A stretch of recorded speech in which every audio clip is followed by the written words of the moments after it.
Disclaimer under Section 107 of the Copyright Act 1976. Allowance is made for fair use for purposes such as criticism, comment, news reporting, scholarship, and research.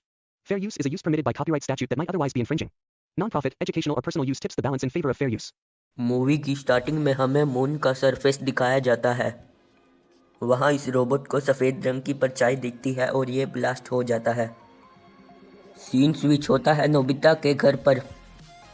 Nobita school के लिए late हो जाता है और उसकी mom उसे डांटती है। न्यूज़ में दिखाया जाता है कि जापान द्वारा भेजे गए रोबोट को चांद की सतह पर सफ़ेद रंग की परछाई दिखी और उसके बाद उनका संपर्क टूट गया। उसके बाद नोबिता भागते भागते स्कूल पहुंचता है। नोबिता की क्लास के बच्चे मून पर हुई घटना के बारे में बात कर रहे होते हैं। तभी नोबिता क्लास में आता है और कहता है कि वह सफ़ेद परछाई मून रैबिट की है। क्लास के सब बच्चे उसका मजाक उड़ाते हैं। नोबिता घर आकर यही बात डोरेमोन को बताता है। डोरेमोन भी उसका मजाक उड़ाता है। इस बात से नोबिता नाराज़ हो जाता है तो डोरेमोन अपनी पॉकेट से डिफरेंट ओपिनियन बैज नाम का एक गैजेट निकालता है। डोरेमोन नोबिता को जियो सेंट्रिक थ्योरी के बारे में बताता है। फिर दोनों बैच लगाकर एनीवेयर डोर की मदद से स्पेस में जाते हैं। नोबिता देखता है कि अर्थ तो फ्लैट है। डोरेमोन बताता है कि दुनिया उन लोगों के लिए जियो सेंट्रिक थ्योरी बन जाती है जो इस बैच को लगाकर डिफरेंट ओपिनियन क्लब के मेंबर बन जाते हैं। नोबिता जैसे ही अपना बैच हटाता है तो दुनिया नॉर्मल हो जाती है। फिर वो दोनों वापस आ जाते हैं और डोरेमोन नोबिता को मून थ्योरी के बारे में बताता है। फिर वो दोनों बैच लगाकर एनीमेयर डोर की हेल्प से मून पर जाते हैं। डोरेमोन अपनी पॉकेट से शाइनिंग मोस नाम का गैजेट निकालता है और इस मोस को मून पर फैला देता है। डोरेमोन इस गड्ढे में रैबिट किंगडम बनाता है।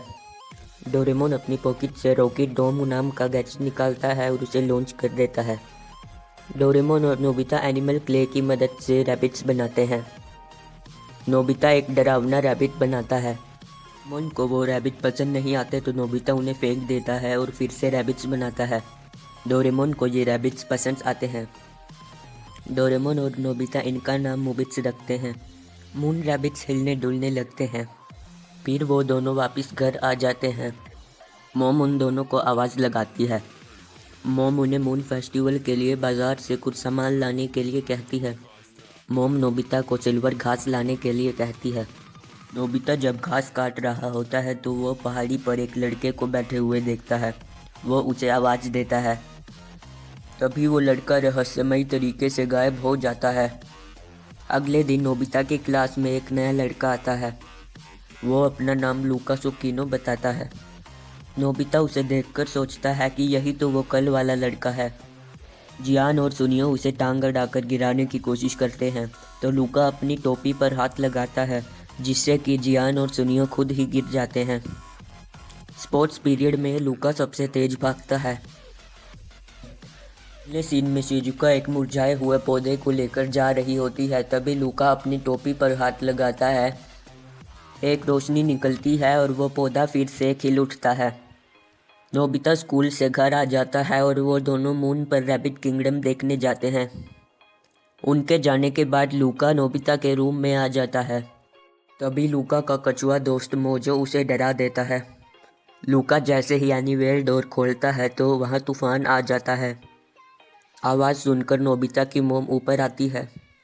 तभी लूका अपनी जादुई शक्तियों से सब कुछ पहले जैसा कर देता है।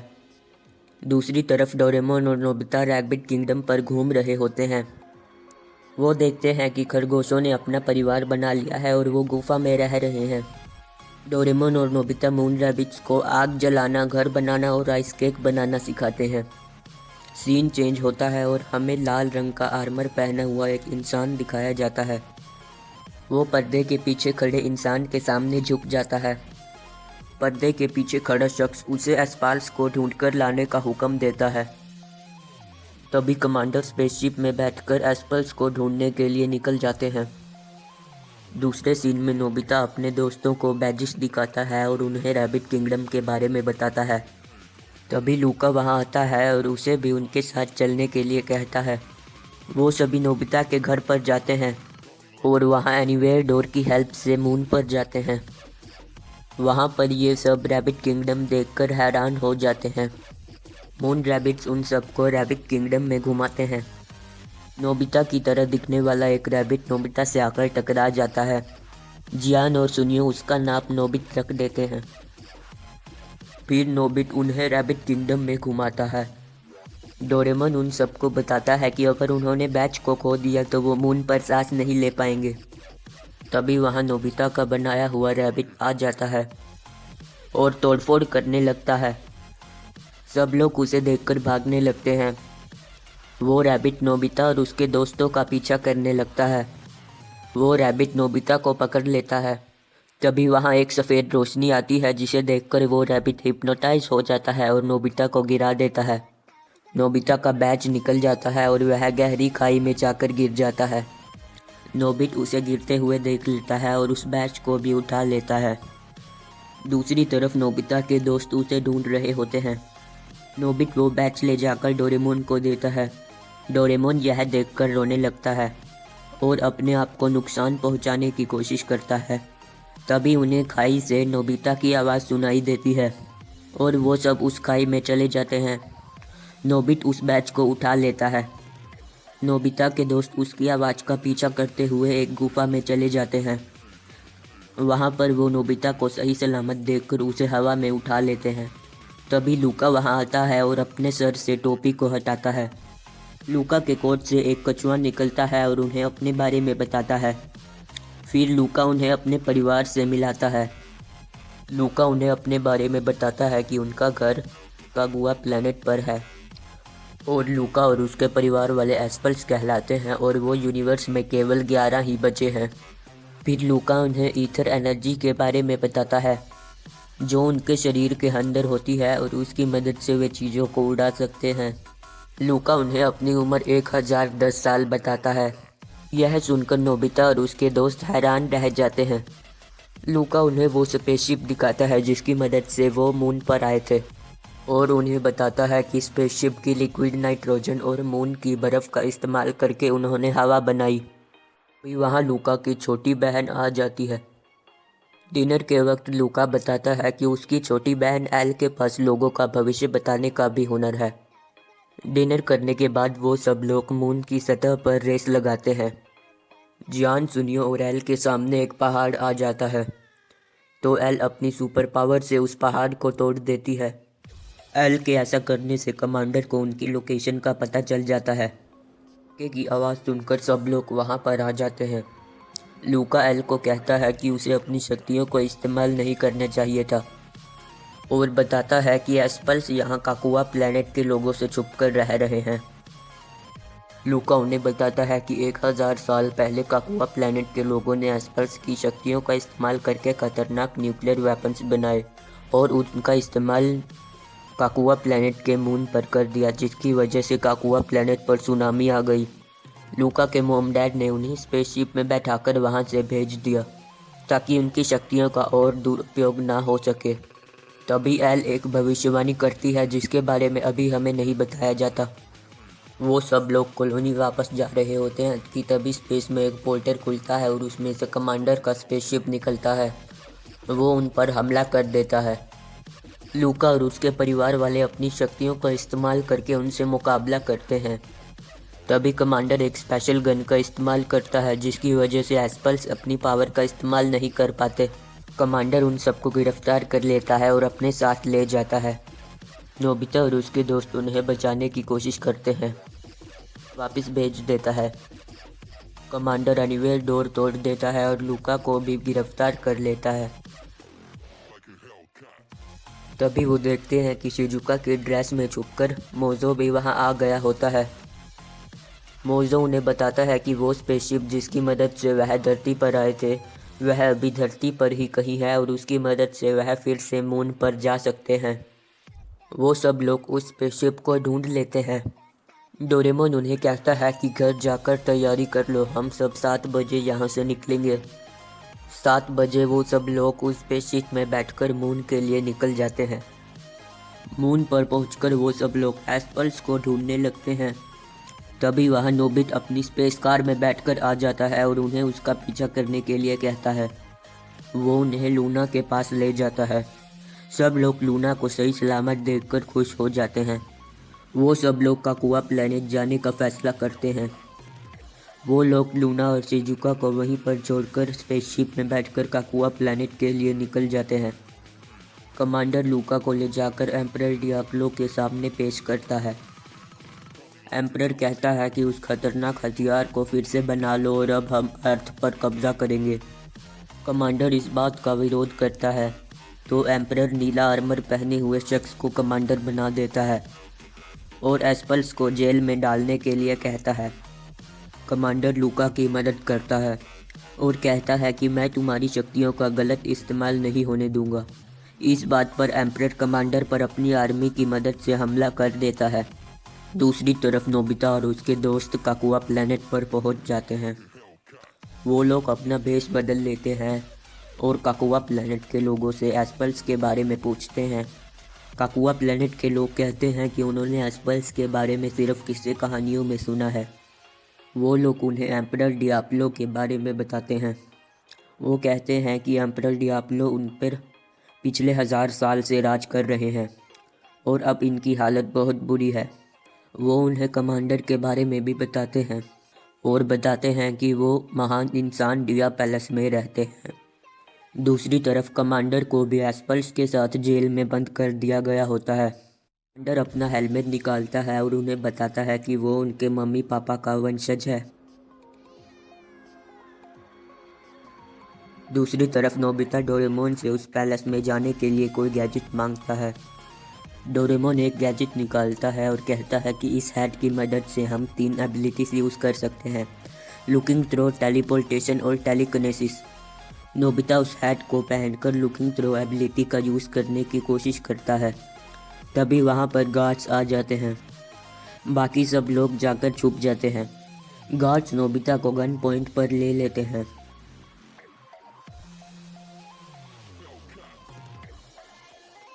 नोबिता टेलीकिनेसिस एबिलिटी का यूज़ करता है।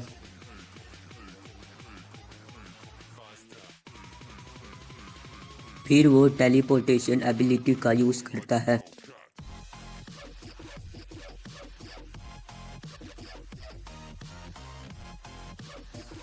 उन्हें एंट्रेंस मिल जाती है और वहाँ जाने लगते हैं।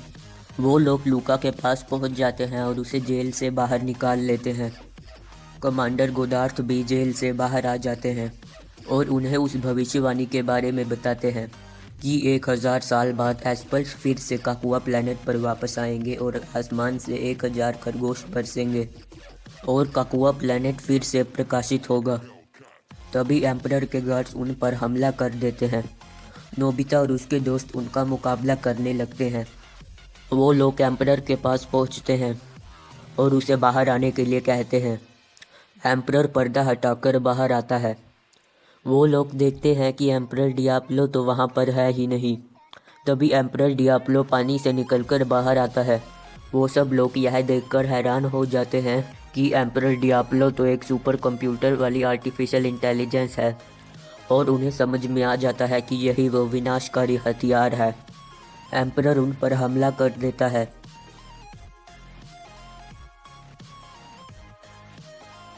वो लोग पूरी ताकत से उसका मुकाबला करने लगते हैं। दूसरी तरफ मून पर नोबिट एक गैजेट बनाता है। शिजुका अपना बैच हटाती है और उसे रैबिट किंगडम नहीं दिखाई देता, लेकिन उसे नोबिट दिख रहा होता है। शिजुका नोबिट को उसका बैच हटाने के लिए कहती है। नोबिट बैच हटाता है और वह गायब हो जाता है। शिजुका अपना बैच लगाती है और तभी इंसेक्ट अलार्म बजने लगता है। तभी शिजुका कुछ सोचने लगती है और सीन चेंज हो जाता है। नोबिता और उसके दोस्तों को एम्परर ने पकड़ लिया होता है।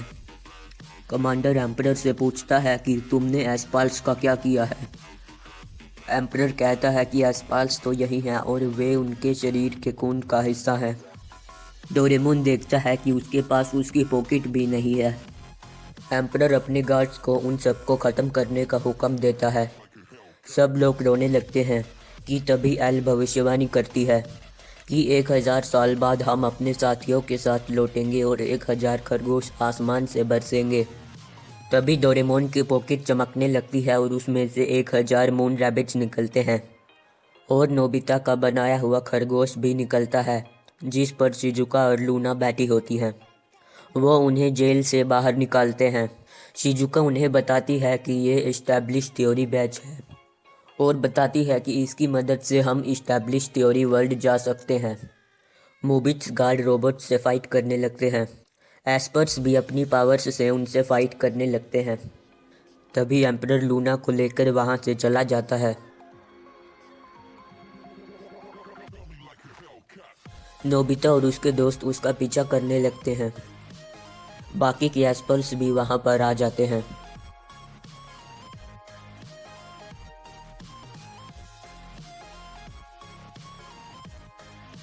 तभी आसमान से एक तेज रोशनी निकलती है। उसी वक्त नोबिता और बाकी के एस्पर्स उस पर एक साथ हमला कर देते हैं और उसे ख़त्म कर देते हैं। एम्परर के ख़त्म होते ही काकोआ प्लैनेट पहले जैसा हो जाता है। कमांडर लूका को काकोआ प्लैनेट पर रहने के लिए कहता है, लेकिन लूका वापस घर जाना चाहता है। कमांडर कहता है कि बाकी लोगों ने भी एस्पर्स को पहले देखा हुआ है। डोरेमोन फॉरगेटिंग फ्लावर का यूज़ करके उनकी याददाश्त मिटा देता है और उस फूल को ले जाकर कमांडर को दे देता है। फिर वो सब लोग स्पेसशिप में बैठकर वापस मून पर आ जाते हैं।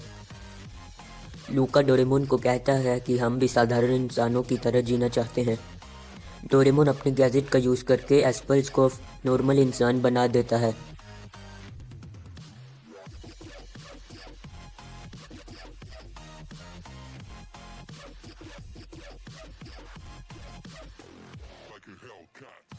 फिर नोबिता और उसके दोस्त एस्पर्स से आखिरी बार मिलते हैं और वापस अर्थ पर आ जाते हैं।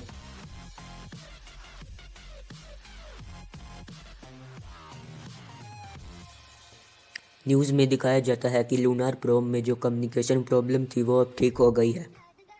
नोबिता और उसके दोस्त उस गैजेट को मिट्टी में दबा देते हैं और स्कूल के लिए चले जाते हैं और मूवी ख़त्म हो जाती है।